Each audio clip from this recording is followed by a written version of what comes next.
वाघवडे गावात आहे मित्रांनो.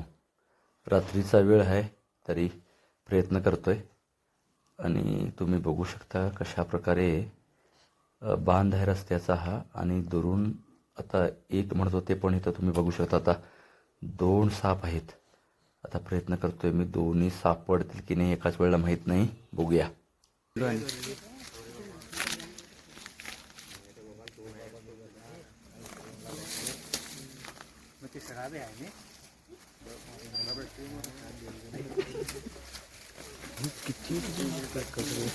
हो गेला की हो आहेत थांबा रे.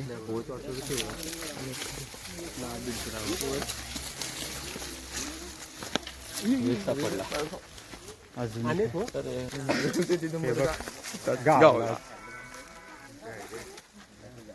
आणि काय हो तिथं? 2 तर झाले बघा. आता तो पिवळा एक आहे बघा. बघू शकता तिसरा साप सुद्धा बाहेर आलेला आहे. आता मी त्याला पकडणार.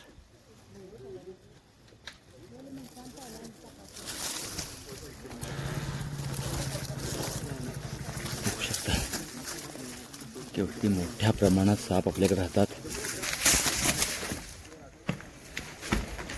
केवढे साप बघू शकता तुम्ही. अशा प्रकारे 4था साप सापडलेला आहे. हे तर मित्रांनो, वाघवडे गावामध्ये आहे. तुम्ही ज्या पिशव्या बघताय हे नुकतेच आम्ही इथं 4 साप पकडले. खरं तर 2 साप मिलन काळात यांना दिसले होते. रात्रीचे 8-8:30 वाजता आहेत, पण 6च्या दरम्यान यांना दिसले होते. 4ही पण धामण जातीचे साप आहेत आणि 4ही नर असण्याची शक्यता आहे.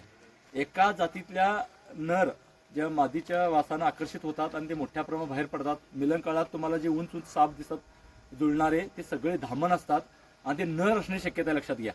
कारण नर मादीसाठी भांडत असतात. नाग आणि धामण जुळत नाही. बेळगाव परिसरात तुम्ही आम्हाला बघताना आपण लक्षात ठेवावं की असे साप आपल्यापासून धोका नाही, कारण धामणचा काहीच धोका नाही आहे.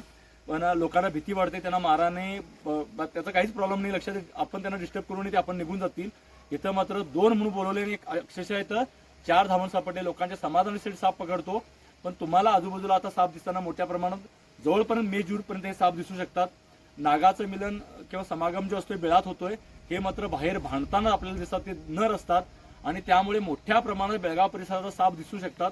इथं 2 म्हणून आता 4 सापडले आणि त्यामुळे आपल्याला हे जरी साप दिसले, आपण घाबरून जायची गरज नाही, भ्यायची गरज नाही. लक्षात घ्या, त्याच्यापासून कोणताही धोका नाही आहे. त्या नागरिकांचे आभार, त्यांनी मारायचं नाही ठरवले, त्यामुळे इथून लोकांच्या समाधानासाठी हे आम्हाला 4ही पण साप पकडावं लागले. धन्यवाद.